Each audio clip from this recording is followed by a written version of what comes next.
Welcome to the deep dive.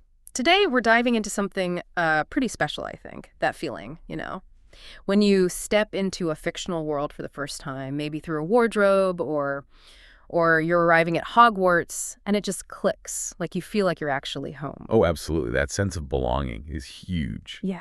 I mean, for millions, Harry Potter wasn't just like a story series. It felt like an invitation, right? To a place where magic felt real, the friendships were deep. And that whole battle between good and evil felt really personal. Hogwarts genuinely became a second home for so many. Totally. But, as much as we love going back to the wizarding world, sometimes you want more. More of those magical worlds that really grab you, give you that same feeling. So that's our mission for this deep dive, to explore some films and series that might just bring back that spark, that feeling of finding another cozy second home. Exactly. And we've got a great starting point for this. There's an article that came out just, 10 days ago, published by Euros in their Geeks section. It's called, "If You Grew Up on Harry Potter, These Magical Worlds Feel Like Home." Okay. And it lists 12 specific films and series that the author thinks really hit that sweet spot. The fantasy, the adventure, the found family, basically trying to capture that same magical journey feeling. Sounds perfect. So what we'll do is unpack this list a bit. We'll pull out the key ideas, the insights, and really look at why these specific ones might click so well if you're a big Potter fan. It's fascinating, isn't it? How much we all seem to want these really immersive, almost escapist experiences. Yeah, like finding another magical place to belong. Right, like finding a new room in a very magical house. Okay, let's get into it. Oh. Where does the list start? I imagine something familiar. It does. The article kicks off with maybe the most logical step for Potter fans, the Fantastic Beasts series. Makes sense. Same universe. Exactly. It's set right there in the wizarding world, just, before Harry's time. Yeah. Started in 2016, still going. The big draw here is obviously expanding the world we already know, seeing how things were, learning more about the history. Right, like Dumbledore and Grindelwald's past and all that. Precisely. And seeing new magical creatures, different wizarding societies. If you want more of that specific magic, it's kind of a must-watch. Okay, so deepening the Potter lore is one path.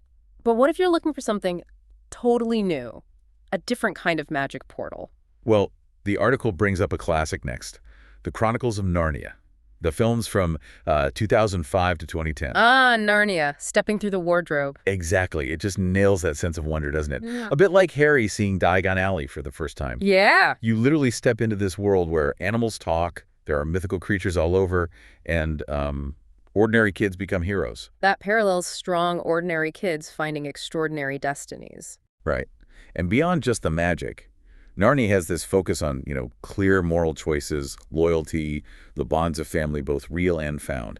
That really offers that same potent feeling of magic and belonging. I can see that connection. Okay, what's next on the list? Something a bit different, maybe. Yeah, the article shifts gears a little with Stardust, the film from 2007. Oh, I love Stardust. It feels whimsical. It really does. The article calls it a fairy tale for grown-ups, which feels about right. I think the key thing here is how it plays with fantasy tropes.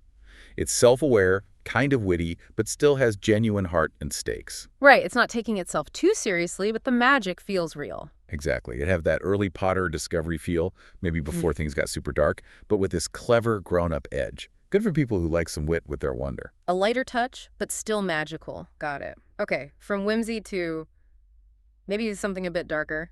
What about the magical school idea? The article covers that too, bringing up Miss Peregrine's Home for Peculiar Children from 2016. Ah, Tim Burton. So a quirky magical school. Pretty much.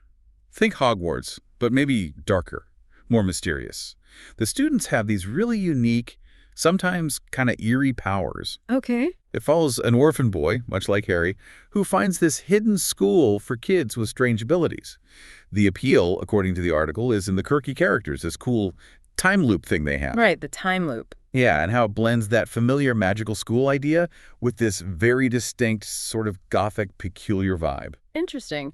A darker take on finding your tribe. Now, another big fantasy adaptation from around that time was The Golden Compass, the 2007 film. Is that on the list? It is, yes, based on Philip Pullman's his Dark Materials, of course. So what's the Potter connection there? It feels quite different. It does, but the article points to something really profound, the concept of the demons. The animal companions that are basically souls. Exactly. Your soul externalized, walking beside you as an animal.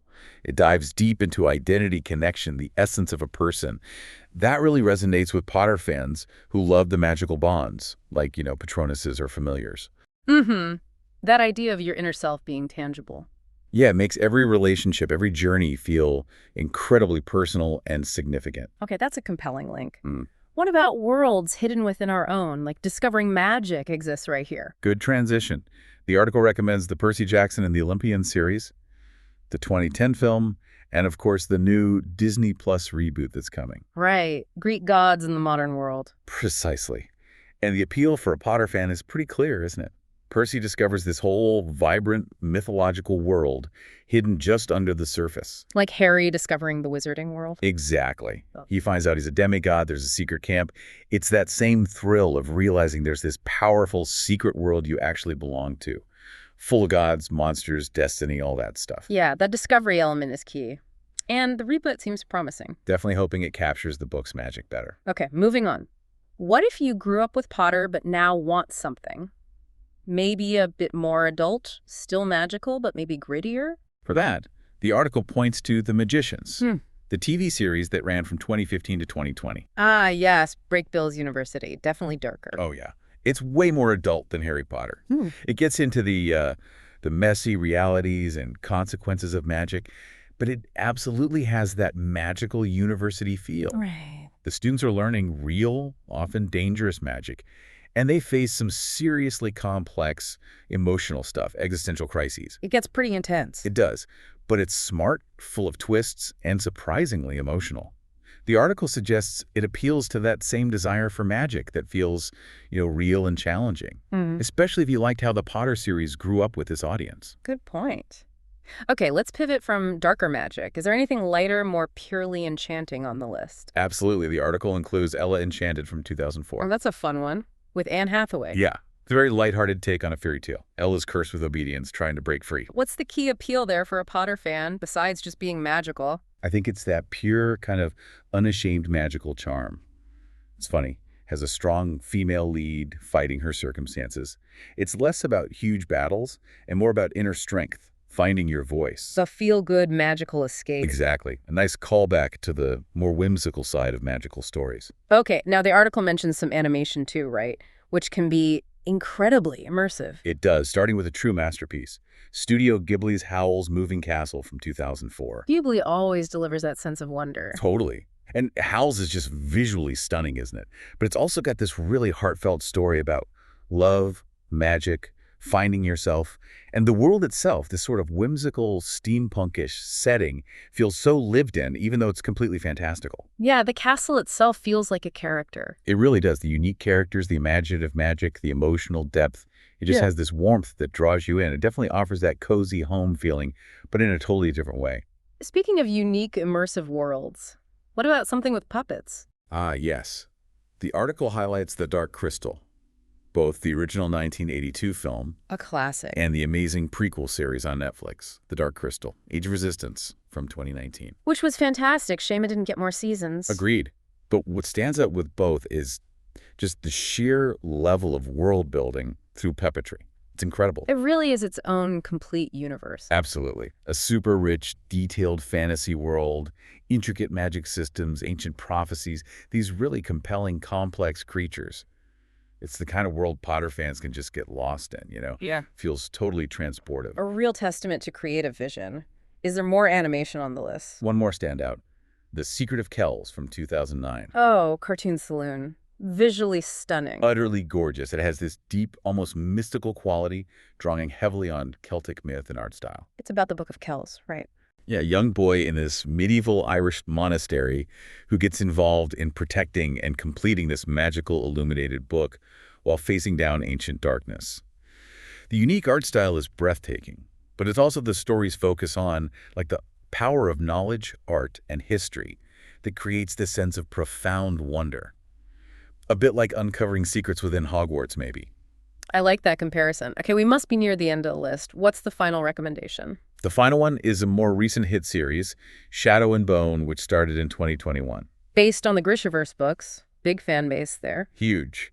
And for good reason. Yep. The series is just packed with stuff Potter fans often love. A really unique magic system, the Grisha powers. Right, the small science. Yeah. Complex politics, epic battles, darkness mixed with hope. It's got a chosen one narrative, hidden powers emerging, high stakes. Ticks a lot of the boxes. It really does. Especially appealing if you like how the later Potter books got darker and expanded the world and the conflict. Okay, wow, that's quite a list, covering a lot of ground. It really is. Yeah. I mean, think about the range we just covered. You've got the direct Potter universe expansion with Fantastic Beasts. Yeah. Then the classic whimsy of Stardust. Yeah. The animated beauty of Howl's Moving Castle or Secret of Kells. Each one, in its own way, offers that hit of enchantment, adventure, and often that found family warmth.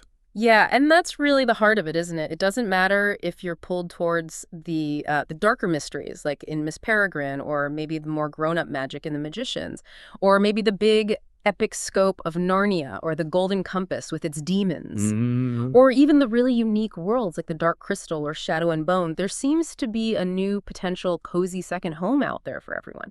Because these stories are not just about the magic spells and creatures, are they? Not at all. They're about finding these places, these characters that just resonate deeply, like maybe Harry Potter first did.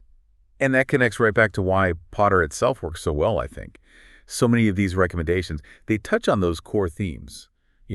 Discovering hidden powers you didn't know you had. Learning to navigate these complex magical societies with all their own rules and, frankly, dangers. Yeah. Or going on these big quests that aren't just about winning something, but about finding out who you really are, that journey through magic. So here's something to think about then. If growing up with Harry Potter felt like, I don't know, getting an invitation to a world where magic was absolutely real, what does it mean that we keep looking for new homes like that in these fictional universes? Is it just, entertainment, escapism, or is there maybe something a bit more profound going on about why we long to visit these places, live these stories, even long after we finish the book or the show? That's a great question. What new magic are you ready to invite into your world?